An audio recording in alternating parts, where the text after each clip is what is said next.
Mari belajar politik untuk Indonesia yang lebih baik. Please subscribe, like, comment, and share YouTube saya. Teman-teman, kali ini saya ingin membahas mengenai apa yang diungkapkan oleh para mahasiswa ketika mereka mengadakan demonstrasi Indonesia Gelap. Dan juga apa kira-kira pernyataan-pernyataan pejabat ataupun mantan pejabat Indonesia tentang demonstrasi tersebut ya, dan juga tentang aksi yang kadang-kadang mereka gunakan dengan kalimat kabur aja dulu. Nah, sebelum membahas hal tersut ya, saya ingin menceritakan pengalaman saya ketika saya kuliah di Australia ya. Pada saat itu, seorang orang Indonesia yang menjadi sesepuh di masyarakat Indonesia di Brisbane ya, itu mengatakan pada saya ketika Laksamana Sudomo datang ke Brisbane, Pangkop Kamtib itu mengatakan kepada mahasiswa, kalau bisa jangan pulang dulu. Mengapa? Ya, mereka mengatakan situasi Indonesia sedang tidak baik-baik saja, ekonomi Indonesia juga sedang sulit, dan karena itu mahasiswa itu diharapkan untuk tetap tinggal di Australia dulu, dan kalau perlu bekerja ya, atau bekerja yang kemudian bisa mendapatkan ilmu yang bertambah dan baru pulang ke Indonesia. Itu pernyataan dari Laksamana Sudomo kepada mahasiswa di Brisbane ya.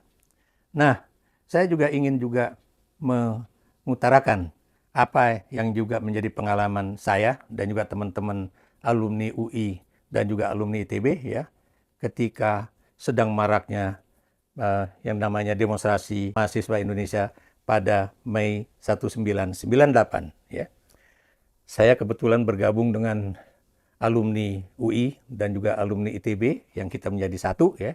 Di antara demonstran itu juga termasuk salah satunya adalah adik dari Pak Luhut Binsar Panjaitan ya. Sayang dia sudah almarhum sekarang.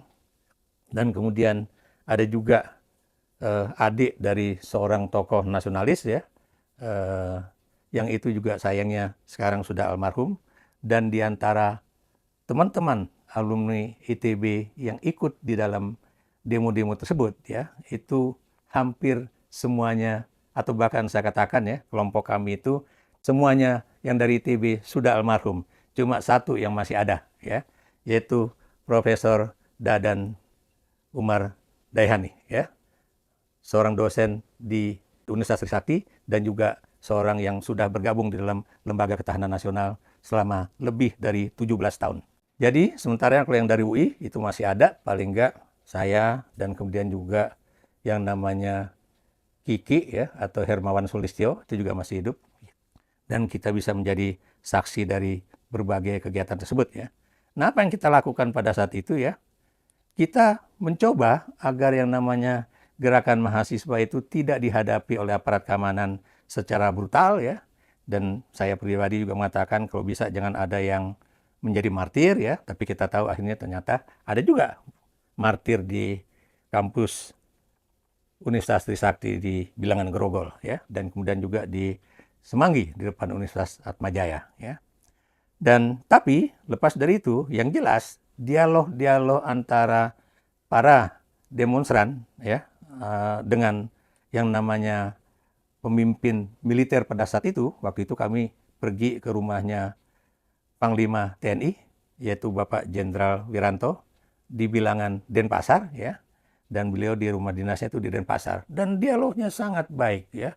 Kita memberikan masukan dan beliau kemudian menerima, dan kemudian dialog-dialog juga bukan cuma dengan Pak Wiranto, tapi juga dengan tokoh-tokoh militer dari Angkatan 70, Angkatan 71, ataupun Angkatan 73 ya. Itulah pengalaman kami ya. Nah, kalau kita lihat bagaimana pandangan-pandangan orang atau pimpinan negara terhadap misalnya anak-anak mahasiswa tersebut ya. Saya beri contoh misalnya kan, Pak Luhut Binsar Panjaitan mengatakan, siapa bilang Indonesia gelap? Kalian aja yang gelap. Indonesia terang benderang. Ya. Kemudian ada juga ya, beliau juga memberikan komentar ya. kamu pikir tinggal di luar negeri enak. Dan kemudian tahu nggak kamu, nanti kamu paling nggak akan become somebody, ya. Kamu paling bekerja untuk para kapitalis, ya. Nah, kemudian pertanyaan saya kepada Pak Luhut Binsar Panjaitan, adakah keluarga dekatnya itu yang kemudian masih tinggal di luar negeri, ya? Karena setahu saya, salah seorang anak Pak Luhut itu dulu tinggal juga di Amerika Serikat, ya. Bahkan saya dengar sekarang dia bermukim di Australia. Pertanyaan saya, anak Pak Luhut itu lebih banyak tinggal di luar negeri ataukah di Indonesia? Saya beri contoh yang lain, ya. Kalau Anda tahu, ahli dalam bidang kedokteran, Profesor Sangkot Marzuki, ya.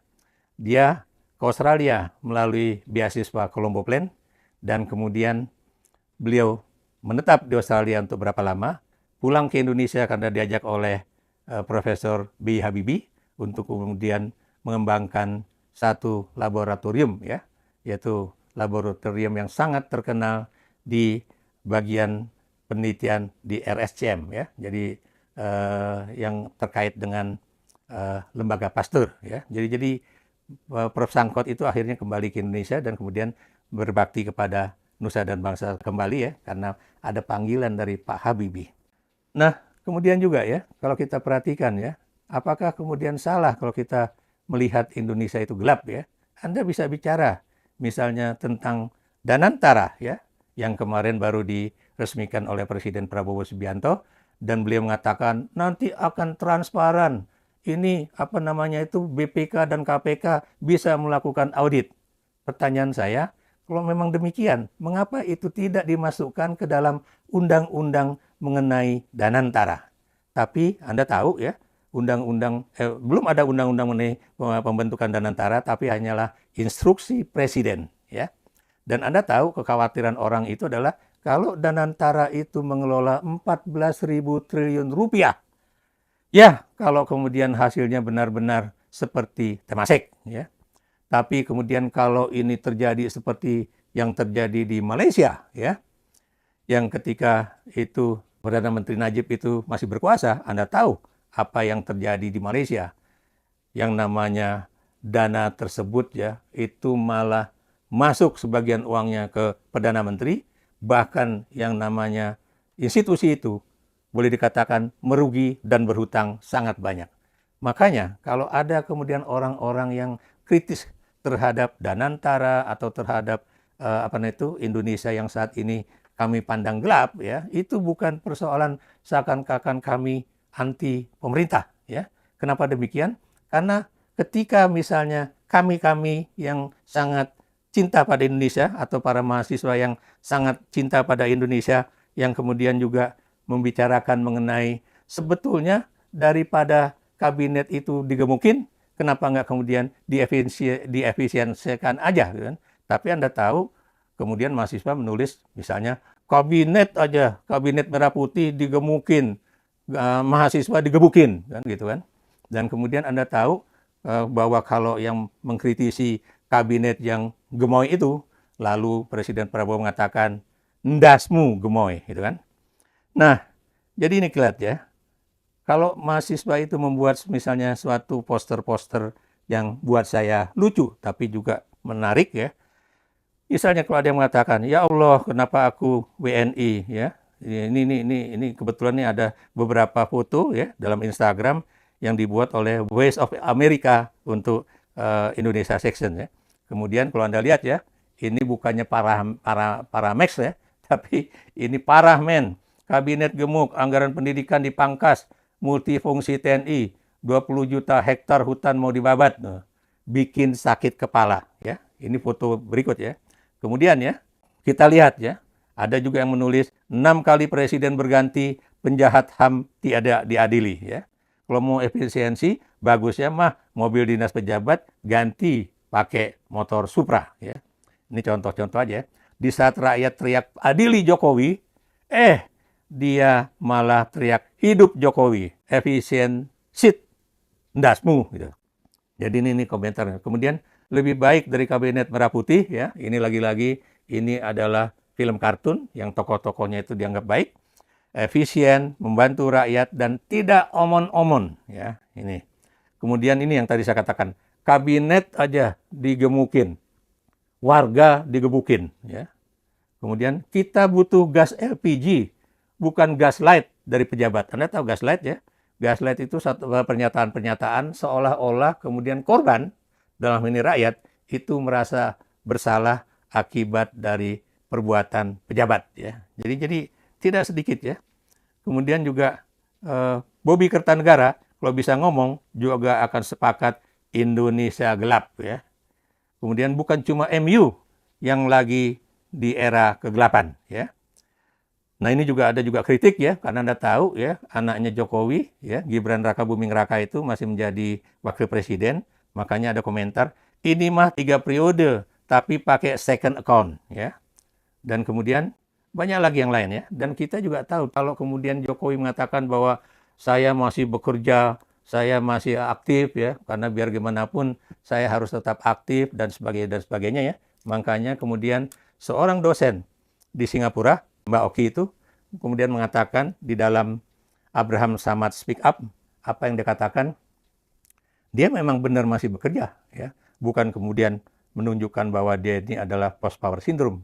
Jadi Jokowi kenapa bekerja? Karena ini bukan cuma ingin mempertahankan yang disebut dengan seakan-akan dia itu baik pada rakyat, tapi dia punya tujuan lain, yaitu untuk sang anak Gibran Rakabuming Raka bisa menjadi presiden pada 2029. Tapi ini nanti akan saya bahas secara khusus ya di dalam YouTube saya.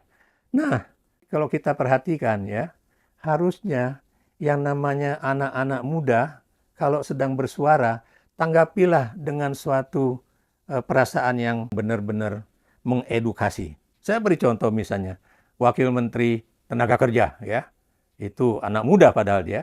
Kemudian kalau misalnya anak muda mengatakan, pergi aja dulu. Dia kemudian mengatakan, itu pergi aja Gi, nggak usah balik. Atau kemudian ada juga yang mengatakan, ya, Bahlil Lahadalia mengatakan bahwa mereka yang pergi meninggalkan Indonesia, itu adalah orang-orang yang tidak nasionalis. Pertanyaan saya, Bung, apakah Anda seorang nasionalis? Ya, kalau kemudian misalnya Anda sendiri kemudian melakukan ya proses untuk bisa mendapatkan doktor dari Universitas Indonesia, itu tidak dengan suatu etika yang namanya baik, etika yang benar-benar sangat mendukung apa yang disebut dengan etika akademis. Itu komentar saya. Dan kemudian kalau memang kemudian dia menuduh anak-anak itu tidak nasionalis, saya tanyakan juga, apakah kemudian Anda seorang nasionalis juga ya? Kalau kemudian Anda bersedia menggantikan tokoh Partai Golkar ya, yang kemudian dijatuhkan oleh Jokowi pada saat itu ya, hanya untuk kemudian menempatkan Anda sebagai ketua umum Partai Golkar ya, dan kemudian melemahkan Partai Golkar itu sendiri. Ada hal yang lain juga ya, saya ingin mengatakan ya, bahwa yang namanya itu demonstrasi ya, itu jangan kemudian dianggap bahwa anak-anak muda itu anti pemerintah, anti negara ya, karena biar bagaimanapun kecintaan mereka pada Indonesia sangat tinggi. Dan Anda jangan lupa ya, ketika Indonesia itu masih di bawah penjajahan Belanda, berapa tokoh-tokoh kebangkitan nasional Indonesia ya, termasuk tokoh-tokoh pendiri bangsa kita, itu yang belajar ke negeri Belanda untuk mendapatkan ilmu dan akhirnya mereka menjadi penggerak bagi bukan saja kebangkitan nasional Indonesia tapi penggerak bagi Indonesia merdeka ya. Bagaimana Bung Karno kemudian juga belajar mati-matian di Institut Teknologi Bandung ya, sekarang namanya Institut Teknologi Bandung, dan belajar dari guru-guru penjajah ya, tapi kemudian ketika dia menjadi seorang tokoh, dia tidak meninggalkan, dia bahkan memperkuat nasionalisme Indonesia ya. Jadi yang ingin saya katakan, hati-hati dalam membuat pernyataan-pernyataan terhadap gerakan-gerakan mahasiswa. Kalau Anda lihat editorial majalah Tempo yang terbit pada akhir minggu ini ya, akhir minggu kemarin ya, itu betapa majalah Tempo tidak memiliki satu kepercayaan sedikit pun kepada yang disebut dengan pemerintah. Makanya kalau misalnya Raden Ajeng Kartini di dalam kumpulan surat-suratnya kepada temannya seorang perempuan Belanda, ya. Kemudian kumpulan surat-surat itu disebut sebagai habis gelap terbitlah terang. Tempo malah mengatakan bahwa Indonesia saat ini habis gelap terbitlah gelap. Kenapa demikian? Karena Anda tahu ya, kebijakan-kebijakan yang dibuat oleh pimpinan-pimpinan negara saat ini itu lebih banyak bukan untuk kepentingan rakyat, tapi hanya untuk kepentingan elit, ya. Bagaimana misalnya seorang Prabowo Subianto itu mengangkat yang namanya Joko Widodo yang punya suatu nama yang amat buruk di mata internasional, ya, bahwa dia adalah tokoh terkorup nomor 3 di dunia, kemudian diangkat menjadi pengawas, salah seorang pengawas Danantara. Can you imagine bagaimana investasi akan masuk dari dunia internasional ke Indonesia, ya?